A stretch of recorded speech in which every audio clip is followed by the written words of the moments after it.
So with that, Professor Yunus, very warm welcome. And you said that you were going to just make a few opening remarks about, indeed, what is on your mind, if not on your desk. Well, thank you for inviting me. That's what I wanted to say. I have come to London with many incarnations. I was remembering my first incarnation as a Boy Scout way back in 1955, just returning from 8th World Jamboree held in Canada. So I was interviewed by BBC about my experience in Bangla program. So I earned 2 guinea for that. So I still remember. It's a tremendous source of enjoyment that I earned 2 guinea in London. Since then, I have been here for many reasons. So one of them, as you mentioned, microcredit is issue. And then on youth movement, on social business, on creating a new world of 3 zeros, zero net carbon emission, zero wealth concentration, zero unemployment, and kind of pushing the idea every time that we have become part of a wrong civilization. We created a wrong civilization and just self-destructive civilization. We have no scapegoat in this civilization. We can, if you want to save ourselves as a human race, only way left to us is to create a new civilization, abandoning the present civilization. A civilization which will be characterized by 3 zeros. Zero net carbon emission, zero wealth concentration, zero unemployment. That's what I was doing and enjoying it, finding many people who would like to listen, argue, and get involved. It's an action thing. It's not just academic discussions and leave it at that. So I was very happy with that. But then new incarnation comes. I have to head a government. Absolutely unheard of. I never thought about it. And I got into it. So today I came in that incarnation. But all right, I'll be free, I'll free to talk about other things too. Thank you. I'll stop here. Thank you. Thank you. So I think you are meeting the King Charles on your, if you like, previous incarnation to do with the environment and microfinance, and you've met elements of the British government to do with your current role, which, as I said, we're going to start with, even though it is less, it brings us to the nitty-gritty of running a country, and we can go back to perhaps to some of the other themes and questions. But let me start with this question of the elections, which is controversial. You've said now a few days ago, okay, the next democratic elections are going to be in early April. But there's still a lot of controversy. The army and some politicians would like them by the end of this year. I believe you've banned the Awami League, the party of Sheikh Hasina, from contesting those elections, but it's one of the big parties. So already a big chorus of people saying these elections are not going to be free and fair. What do you say to that? Well, I keep saying that we will have the most beautiful election we ever had in our history. And the time is right. People are ready. When you have an election after many years, after 17 years, you are having first time a real election. Excitement in the country that we will really go and cast our vote. In this meantime, with the 17 years, imagine all the young people who are coming to that voting age. They are piling up. They never had the opportunity to cast their first vote yet. So excitement of these young people that I will decide who do I vote for. These boys, girls who waited and waited and waited. Their voice never counted like many other, the rest of the nation. So that excitement we want to use and create what we call a new Bangladesh. It's not just voting for routine, voting for electing a new government. is voting to create a new Bangladesh. What is this all about?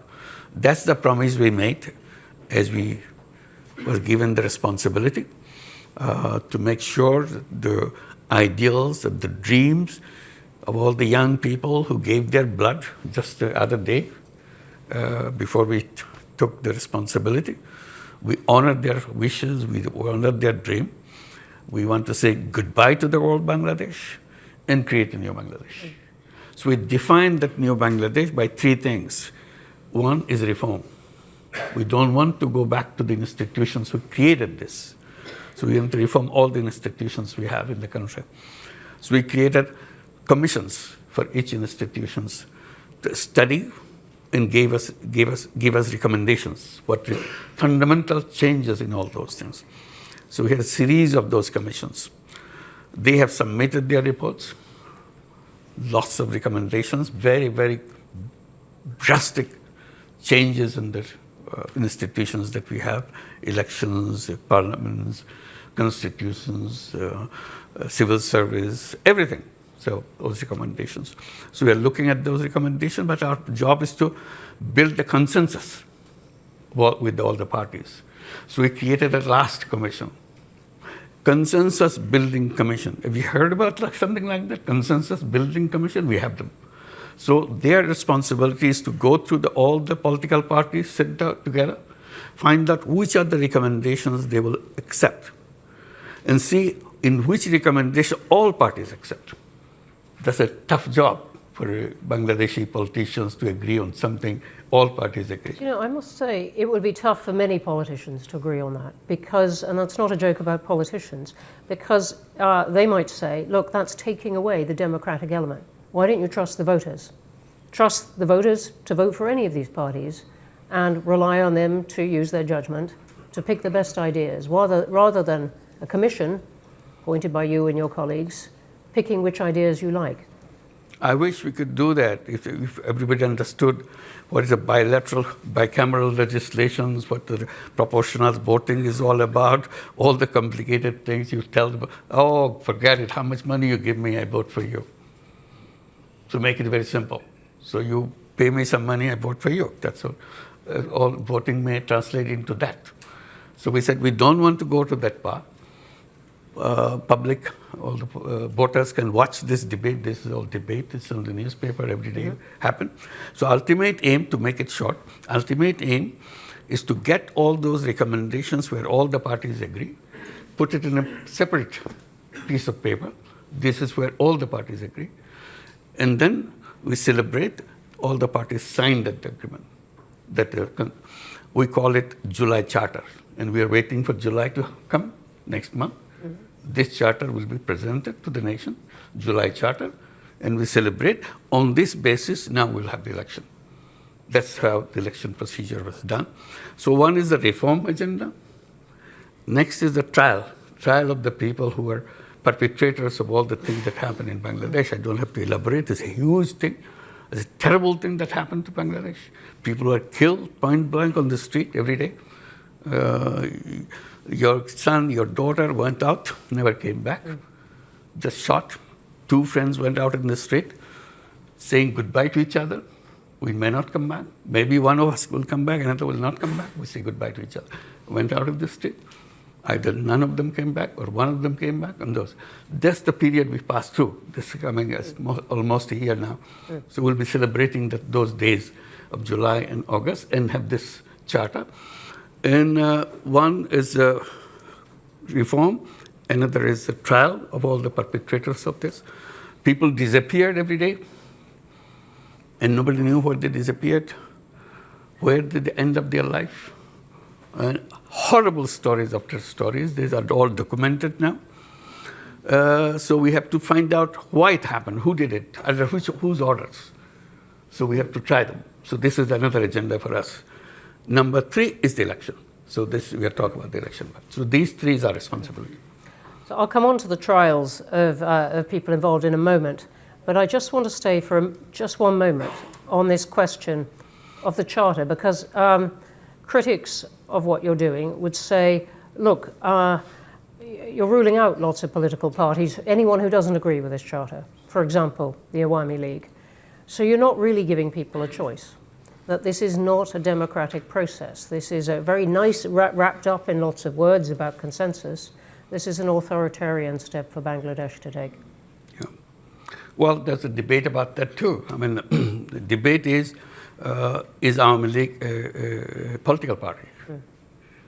If they can kill young people on the street just like that, make people disappear just like that, steal money just like that, would you still call it a political party? So that's a debate. This is not a judgment.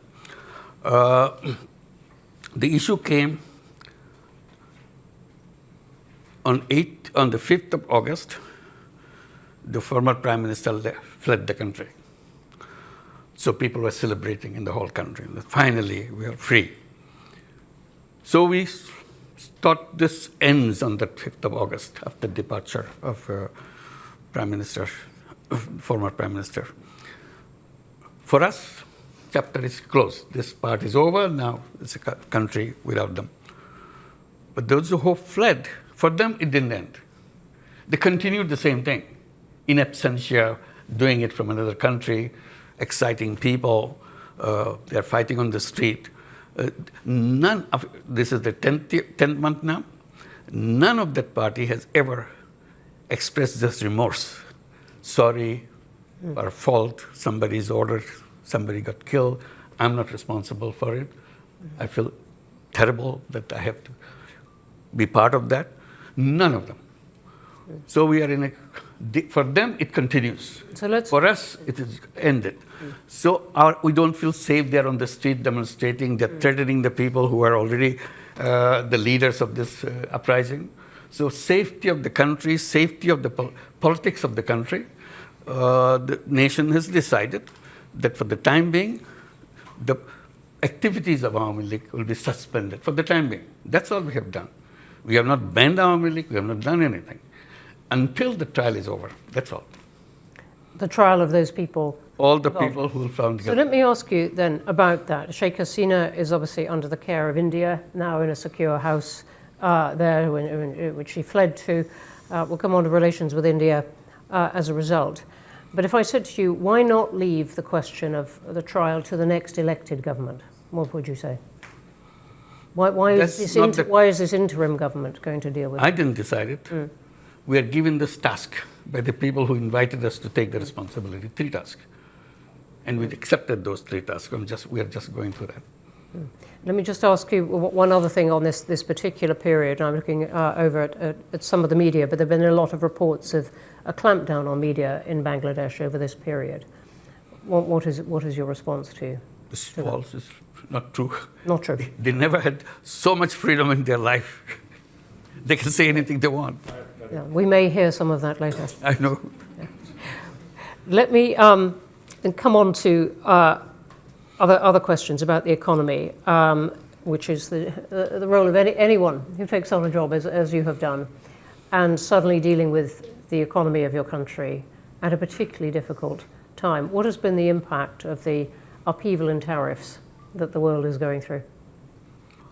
Well, this is a very tough job for us. While the world is going through all these problems, we are going through another set of problems. We are at the 0 level of our economy, or a negative level of our economy. Not only 0. 0 is still, you have positive thing that you can move.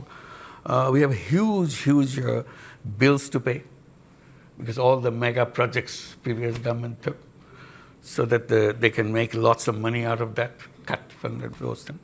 Now they are maturing to be paid. We don't have any money. All the resources from the banks, from the other sources, non-banking sources. In total, we estimate, given to our white paper, $234 billion taken away from the country, and documented in which way, and so on and so forth. So that's where we are. Resources gone. We start from obligations to payment. It's a negative. Our foreign exchange reserve at the bottom because it's empty. Banking system collapsed completely because the banking system is very easy to transfer the money, very simple procedure. Under threat, the whole board resigns, you put a new board of your choice and start issuing loans to your friends with the understanding this is a gift you get. You never have to pay back. There's no collateral, nothing. So this is the banking system we inherited. So we have to restore the banking system in some way. We have to make payments for all those people who are knocking at the door with the big checks, big bills that we have to pay. Otherwise, we're going to the court, which is not good for us. So we have to, and in that crisis moment, the best thing that happened to us, the overseas Bangladeshis, many of them are here, in London, in England, and so on, and Middle East. They kept sending remittances, huge amount of remittances, and that saved us. The economy was saved with them. And that remittances keep growing, keep growing, keep growing. Today, our balance of payment situation is completely changed. As you said, and that has been a real transformation. The IMF, though, is having a lot of meetings with Bangladesh, and it is quite clear on this, it doesn't want Bangladesh to wait for the next government, it wants the interim government to deal with some of the things right now. One of the things it wants is that you find a way to increase the rate at which people pay tax, that more people pay tax, that you can collect it better. Is that something you think is within the powers of an interim government? The first thing I must mention in this, amazing response we get from all the governments of the world. Enormous support. They feel so relieved that finally this thing happened. Now we can have a government we can talk to and we can work with. And they said, any support you need, please tell us. We'll be very eager to do that. So that gave us a moral boost, that we are not abandoned. Government of United Kingdom, Great Britain is one of those countries. We are very grateful to them. Like European Union, United States, Japan, China, you name it. Every single government came with an enormous amount of support. And that gave us a moral boost that yes, we are not abandoned, we are not alone, they'll be helpful. And they were really helpful. You mentioned IMF. Yes, IMF also helpful. World Bank is helpful. All the international agencies. Not everyone uses those adjectives, so I'm telling you a very concrete thing. Yes. The one that IMF came into the picture because the last debate that we had for the final release of the fund, the IMF was controlling and they agreed to give us, that you have to open your foreign exchange rate. It should be left to the market. We are worried about it because so far we are controlling it so that we don't kind of expose ourselves in the drain of all the foreign exchange gone because of the system. So opening this to the market is a real issue, a big decision for us, which we debated, and but the IMF said, no, nothing doing. Unless you do that, we are not releasing our funds. We tried to convince them and explain the danger of it and so on. They said, no, we understand. But we studied, I think you can handle it. So we started saying, are we able to handle this? Let's open it up. Finally say, if they see some positive thing, why aren't we seeing it? So I challenged them. They finally agreed that let's do that. And tell them again, kind of note, in case we get into difficulty, we'll revert. This is just to protect ourselves. IMF says, okay, go ahead. We opened it, nothing happened. Same exchange rate, is just a little bit, it's normal, it's working. So we are celebrating that finally we see the strength in the economy and so on.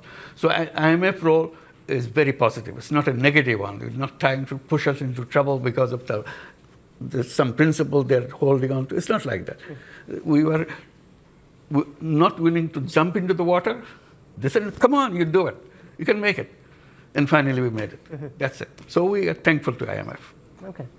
Let me ask you about relations with India and China, which seem to me to be somewhat in flux. Sheikh Hasina's government was very close in a way to India. Now she's there. Relations with India perhaps a bit less a bit cooler between your team and Delhi now. Perhaps a little bit warmer on China now. What is your account of this and what you are trying to do in foreign policy now? We are reaching out to everybody. As I said, all the governments of the world have been extremely supportive. So we're very thankful. We're trying to build up further relationship. We're asking for the help that never gave before. They were not existing before. So we said, let's do that. One of the things we're saying, corruption. Bangladesh is just deep into corruption. Everything is, system is corrupt, people are corrupt. So how to clean it up? What kind of changes we have to make the government clean with enormous corruption? So we say if there is a formula, there is a policy, there is a way to do that. So I mentioned something, that the conversation I had in September at the United Nations General Assembly. I was meeting all the world leaders, to explain to them what's the situation in Bangladesh. So I was meeting Ursula von der Leyen at the European Union. So among many issues discussed, I said finally about the corruption. I don't know how to get out of this. Is there any way, is there any recommendations you make that we can follow? So she gave a big smile. She said, you know what? We are coming from worse than that. European Union coming from the worst of the corruption that we are facing. So yes, many of our countries were trying to join the European Union. We're just all over corrupt, everything. You never heard of those kind of corruptions in your life, that they had it. So we have to install a system of cleansing them up, cleaning it up, washing them off, so that they can be clean as everybody else and join. Once they're clean, then we take. So we learned everything how to make it happen. So how? Because some of the pressure was put on those countries, and not with perfect effect, but it was put on those countries because they so much wanted to join the European Union. Right. So what is the pressure on Bangladesh politics and society to clean up? It's a historical moment for us. If we can't do it now, we'll never do it. So we made us sure that this is the time. The history has given us a window. We can do things which no government can do. Because all governments are partisan, have supporters to take. We have nothing to do with that. We have nobody that I will be waiting for getting his vote for me to come back again. We are going. That's very clear. So we have the moral strength. As the interim government. Absolutely. Yeah. Interim government is a historical opportunity. It's an amazing opportunity. How in the short year, the 9-10 months that you've got, how are you going? And I'm interested. Chatham House has done a lot of work on corruption. Our most recent big project in Nigeria, but it's a problem that many countries have. I'm just interested in what you are trying to do. Just want to give example. One example. Yeah. You need a passport. You have to go to the passport office, apply, and somebody will show up. You applied for a passport. If you go this way, it will take years. You'll never get it. You make a deal with me, you give me X amount of money, I'll deliver it at your home. The guy is a representative of the officer who issues the passport.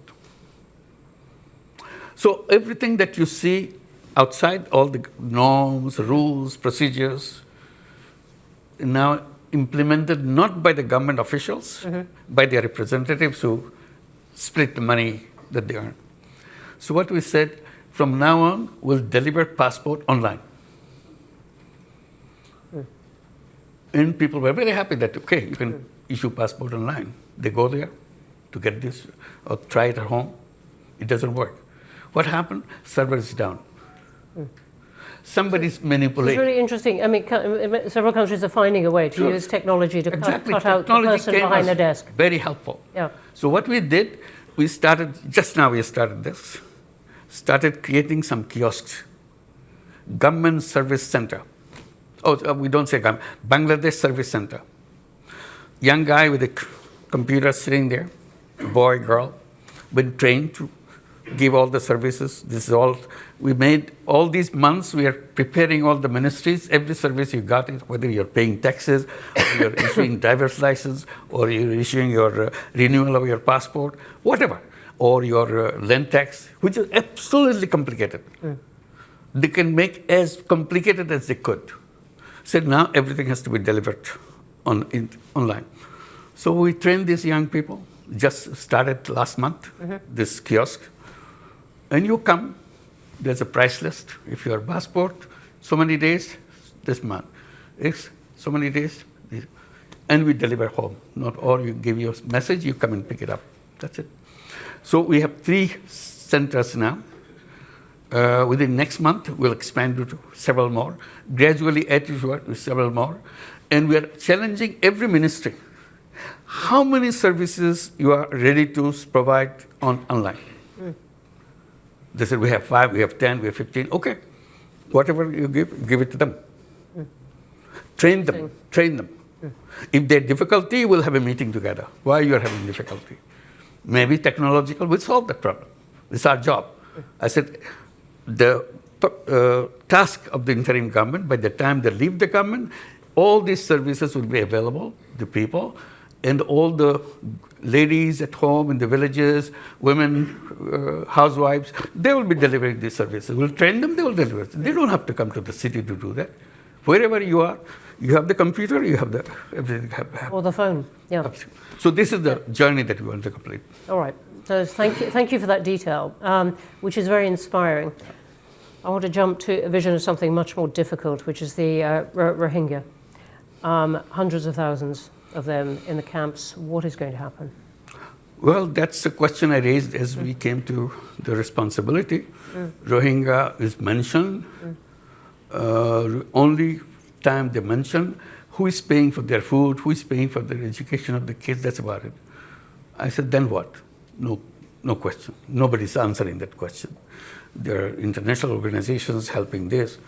I said, the question must be answered when they're going to go back. What is their future? That question was never discussed. I said, I want to discuss that. I want to raise that.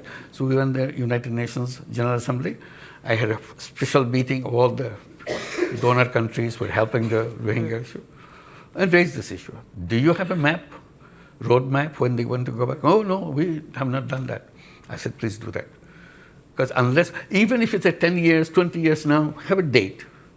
And we know 1 year less now, another year gone, and we go there.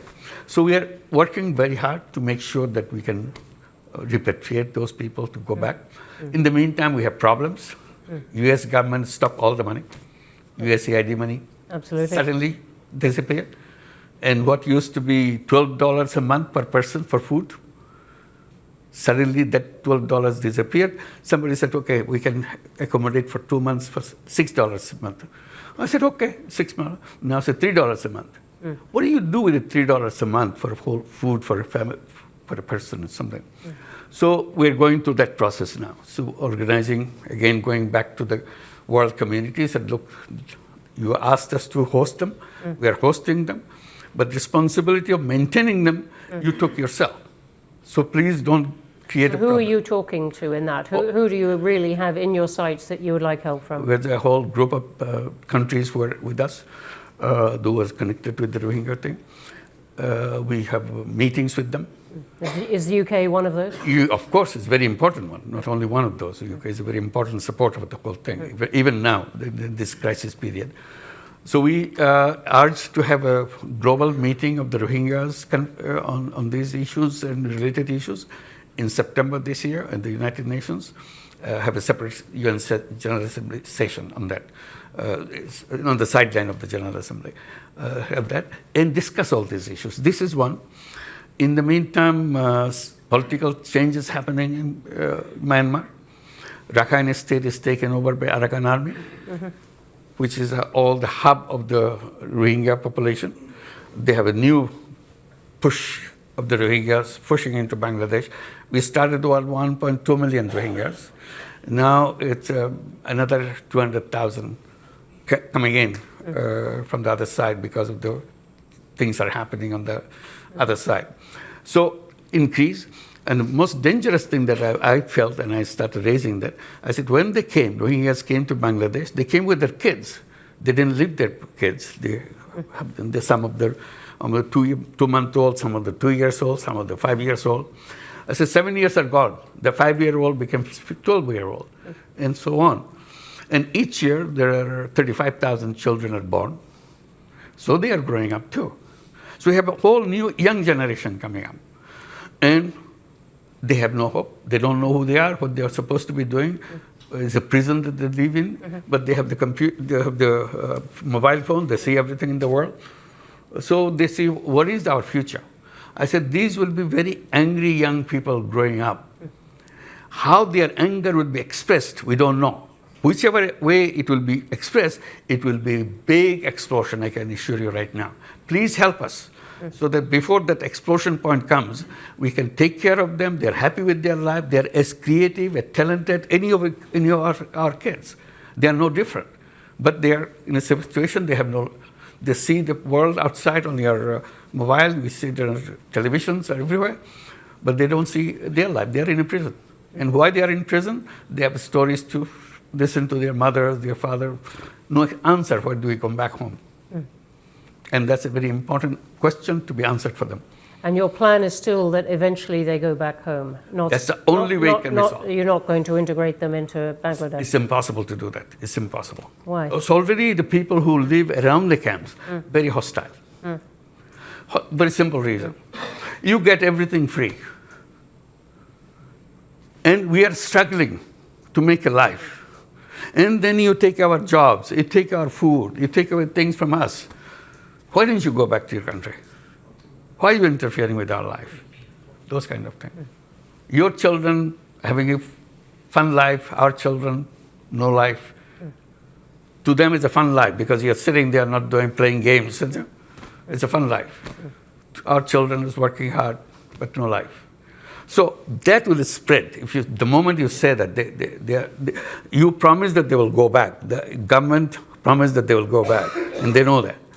Now, to say that they will stay with us, who are they?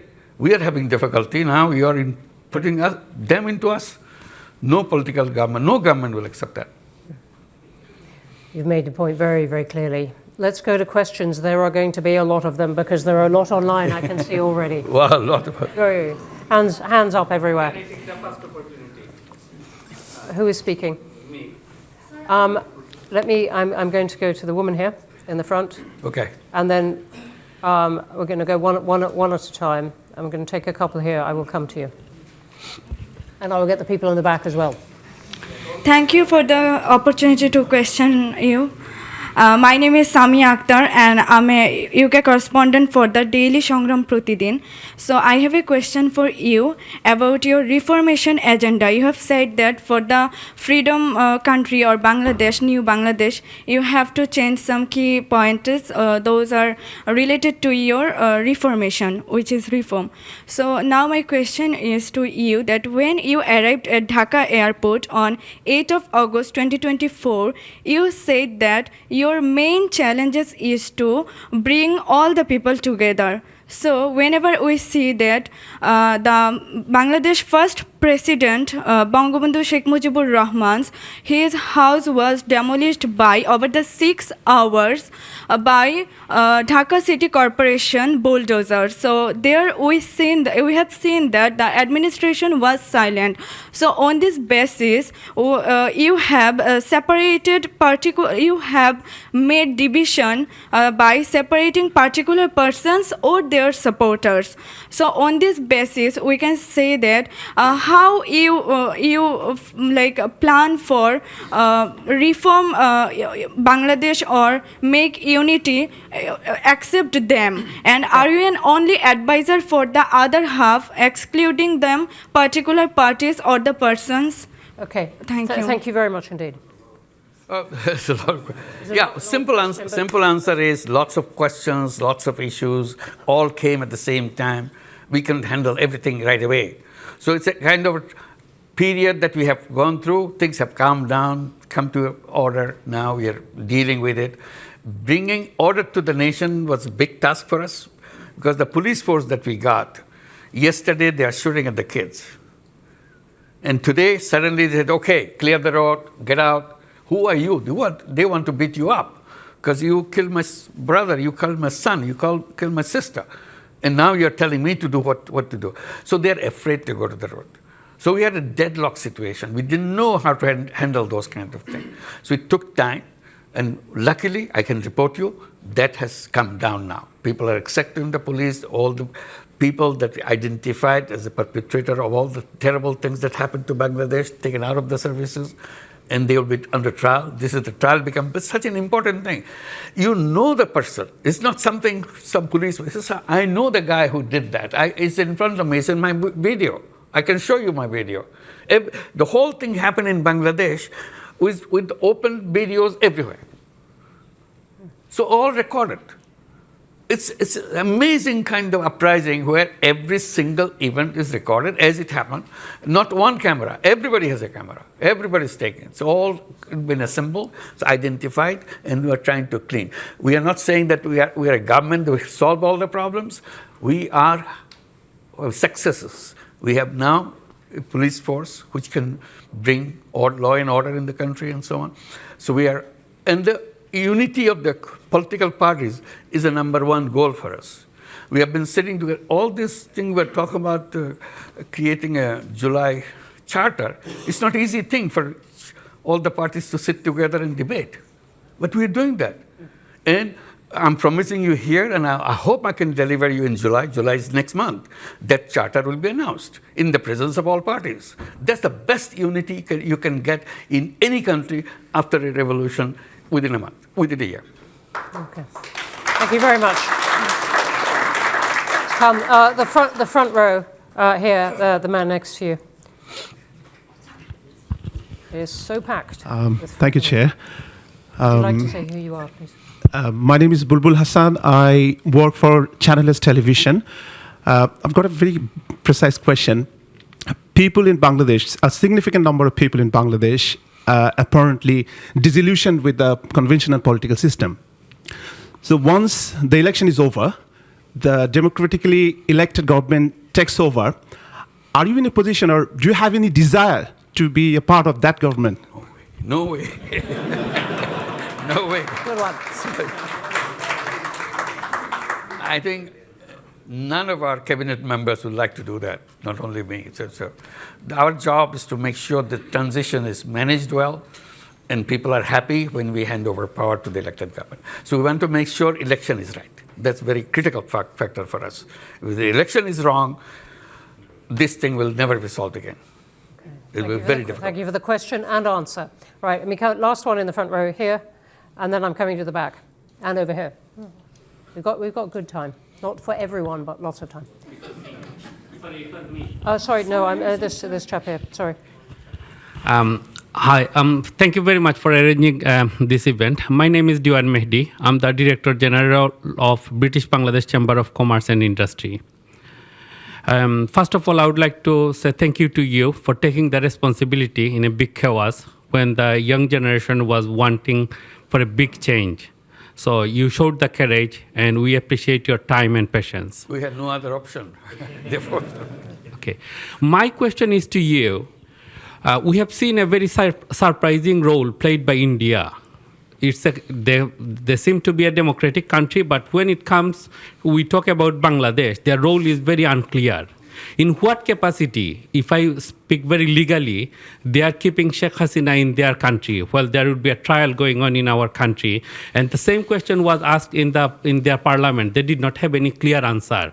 And I know you are a very well-known person, like internationally. In order to create pressure on India, how you are using your lobby in terms of United Kingdom, in terms of USA and other countries, because this is very surprising in 21st century. If we see a prime minister fled from one country after killing thousands of people, after making injured thousands of students, like number of incidents we have seen there was no internet even. Our friends were there, our family member was there, and someone needs to take the responsibility. And in what capacity India is keeping her? Thank you for the question. as you described, if I had the chance to show the 1 minute video for the entire thing, so whatever somebody captured, you'll understand what it is, how the things happen, how terrible things, how cruel things happen. So it's not the 1 minute. It goes on month after month that happened and came to the peak of this in July, and finally, 5th of August, the government disappeared. So all this anger is in there, and the whole anger and everything is now transferred in India because the Prime Minister went there, and started, not only she's living there, the problem is, when I had a chance to talk to Prime Minister Modi, I just simply said, you want to host her? I cannot force you to abandon that policy, but please help us in making sure she doesn't speak to Bangladeshi people the way she is doing. She announces on such and such day, such and such hour, she will speak. And the whole Bangladesh gets very angry. That why is she speaking? Why is she keeping this whole anger thing inside of us now? And is India doing what you asked? No. Modi's answer, I quote, he said, it's a social media, we cannot control it. What can you say? It's an explosive situation. You can't just walk away by saying it's a social media. So this is what is still going on. May I ask you, I believe in technical terms, Yeah. you've written an informal, an unsigned diplomatic note Yes. to India. Yes, we did. Asking for her extradition. Absolutely. And they've noted that it has arrived. But does that mean, in a sense, you're leaving it to the next government? This will continue. I mean, this Yeah, is, but it is- now, it is in the not meantime, the- another stage has come. Yeah. I just want to add. Now there's a case. The International Criminal Tribunal has started the trial process. They send notices to Hasina for all the crimes she has committed, part of the crimes. There's so many other crimes coming up. So they have to respond to that notice. This is a legal notice now. So we have to go to the Interpol and all the other things that happen through that. This is the process that we are following. We want it to be very legal, very proper. We don't want to make sure that we do something out of anger or something. We want to build the best of relationship with India. It's our neighbor. We don't want to have any kind of basic problem with them. But somehow things go wrong every time, because of all the fake news coming from the Indian press. And many people say it has connections with the policymakers on the top and so on. So this is what makes Bangladesh very jittery, very, very angry. We try to get over this anger, but the whole barrage of things keep happening on the cyberspace. We can't just get away from that. Even if I try to peaceful, suddenly they say something, do something, anger comes back. Okay. So this is our now big task, to make sure that we can have at least a peaceful life to go on with our life, to create the life that we are dreaming about. Okay, thank you. I'm going to take two now. You've been very energetic, right by the wall. Yep, you. And then I'm going to take the one who has been, yes, you, who is going like that. Right at the back. Yep, you. Pointing at your own head. Yep. Thank you, Professor Yunus. My name is Nazimuddin. I'm the chairman of Chattogram Samiti, UK. I was born just 2 miles away from your birthplace. Okay. So with that disclaimer, I wanted to ask a question to you. Will you seize this opportunity, this moment, to break free from fascist structure and system, and then allow the people to vote for the reforms that you are taking, and embed that reform into a constitution, and through referendum, allow people to vote for it? As far as I'm aware, about 20,000 comments that I read on social media, 95% people support your reforms. We don't want to be hostage to political parties.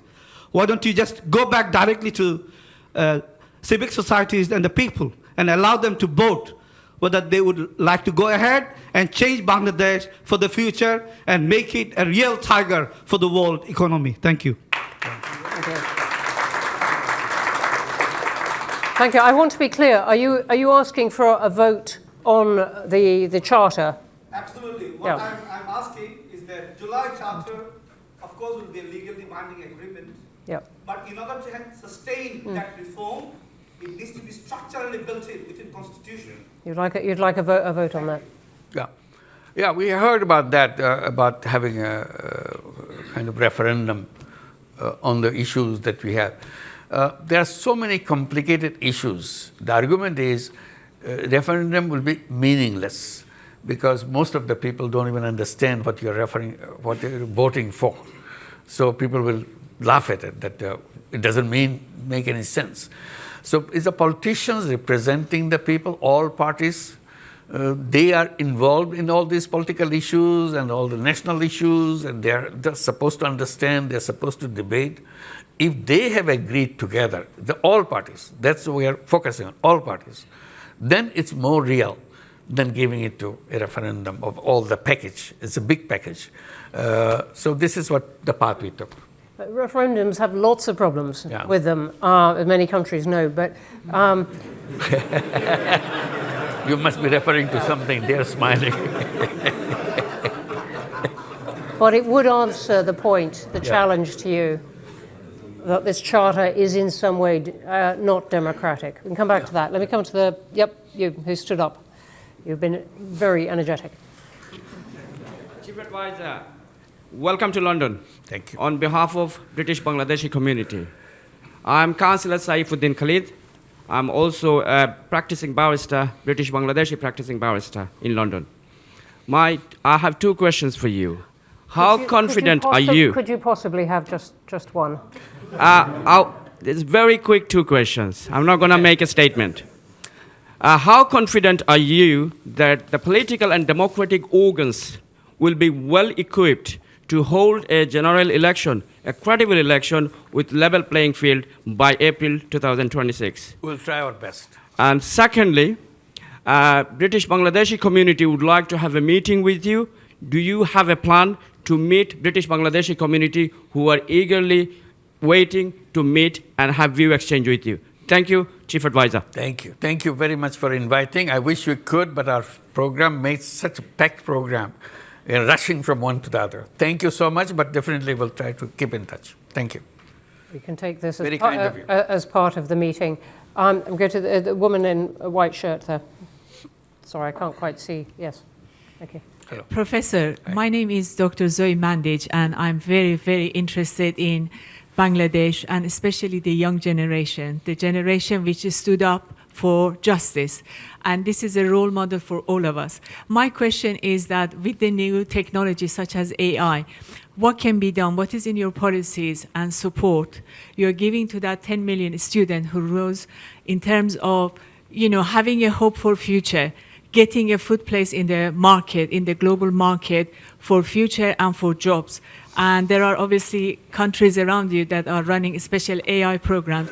Is there anything that we can do to help and support the students especially? Thank you. Definitely. Thank you. Thank you for your offer. It's a very important offer.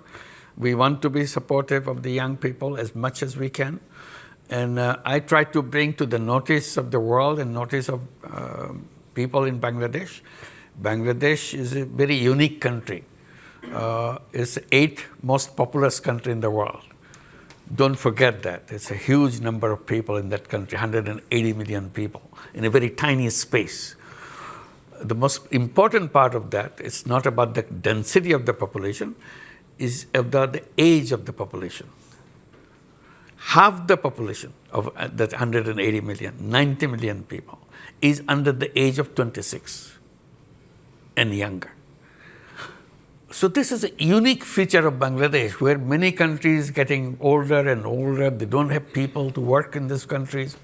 Bangladesh is getting younger and younger, and young population everywhere, and very talented young people, not just young people, very talented, very creative young people. I get goosebumps when I think about this. This is more than gold mine. You can do anything in the world with this young population, only if we can run our country right. Because this is needed not for Bangladesh, it's needed for the whole world. I was recently visiting Japan. Amazing thing, request they're making. Please send your young people to Japan. We want to take as many as you can send. So we signed 2 agreements in this trip to send 100,000 young people to go and work in Japan. And I said, please keep these doors open so that we can continue to bring young people from Bangladesh, boys and girls, not just boys and girls, to come to Japan and do everything that you need to do. because you don't have any population to run your factory, run your businesses, run your buses. Their buses are stopped. They have no driver. Their taxis don't function. There's no driver. Your businesses shut down because there's no people who run the business. Their agriculture stopped, abandoned, because nobody's there. Their machines are there, farmhouse is there, land is there, no people. I said, okay, we will be very happy to help you, to send our young people. They said, only thing you need to do, teach them how to speak Japanese. I said, we'll do that. We'll do that. There's a great We are a very answer. lucky country. That's what we say. We're a very lucky country to be so resourceful with human beings. Great. No, can I? I'm sorry. I'm going to come here to the front row. There's a storm of people with things to say. Thank you. Give me a chance. Assalamu alaikum, Dr. Mohammad Yunus. First time I met with him in France when Grameen Czech fair. Second time in 2099 when Bangladesh problem is arsenic. Yes. This time Dr. Yunus held one meeting in Paris. This time I was there. Third time I met with him in Spain. This is a wonderful history, but please could you get to the question? Thank you. Today I am thank you for everybody to arrange this meeting about in Bangladesh situation. But I want one question. Dr. Yunus, please held the election upcoming 2026 you declare in April. We want to see for the foreign Bangladeshi people also. We have to give a right for vote. This is my. That's right. Thank you. Bye. That's our promise. We'll do that. Thank you. Okay, thank you. Sorry, I'm going to take the woman in the second row here. Yep. Thank you. My name's Halima Begum. I represent Oxfam, but mostly I'm here representing my mother, who cannot be here today, and it's an honor to be in this space with you today, Chief Advisor. My question is... Please give my salam to her. Thank you very much. She will be so pleased. The question really I have is how much security can you offer to the protection of women's rights and gender? Because often when we see challenges around democracy, it's women who are then exposed. And as we know, the rollback of gender is quite a significant concern at the moment. Thank you. Thank you very Thank much. you. There are not so many women We had in the this Women audience here Commissioner. today, so thank you for the question. Very bold recommendations. Women are outspoken. There are many members in our cabinet represent them, women cabinet members. So the status-wise, we are doing the best possible way. We are not perfect. Definitely Bangladesh has lots of difficulties in getting all the rights established in an open and fair way. But government is committed to establish them. That's all we can assure you. Thank you. Thank you. And the woman here in green on the aisle. No, sorry. I'm so sorry. It was a very good beginning. Let me see if we can get you in. Let me see if we can get you in as well. Yeah. Thank you very much. Thank you. It's working. It's on. Your Excellency, welcome to London. My name is Zamira Konopianova. I work for Chevron. So we are one of your largest investors. We've been partnering with your country for over 30 years. My question is, what actions your government is taking to attract foreign direct investments into Bangladesh and specifically into the energy sector? Thank you. We are very, very active on that. We have been holding summits of investors, and Chevron is a participant on that. We're inviting many other companies to come and invest. And we are promising them something very important, that you don't have to come and invest here just to sell your things to Bangladesh. Bangladesh is offering itself to be the production hub for the world, not just for Bangladesh. So we provide young people that are ready to work for you, and we provide all other facilities so that you can plug and play situation. You bring your factory, produce it, and sell it to the world. In return, also, we are promising that we will build our port facilities in a world-class way so that you don't have any difficulty in bringing things to Bangladesh and sending out your products that you have produced here. So that's how we are bringing the investors, not only for Bangladesh, we also keep reminding them. You have a big market right here, not just Bangladesh. You can produce to Bangladesh. We have all the communication things we'll fix it up to deliver it to Nepal. Nepal is a country that cannot access to the ocean.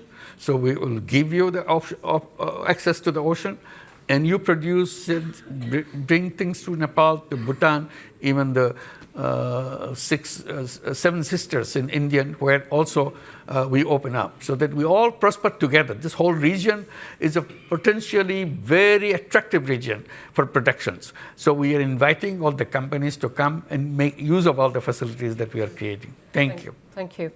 And I'm going to take a couple of questions from online. There are brilliant questions online, particularly about the election process.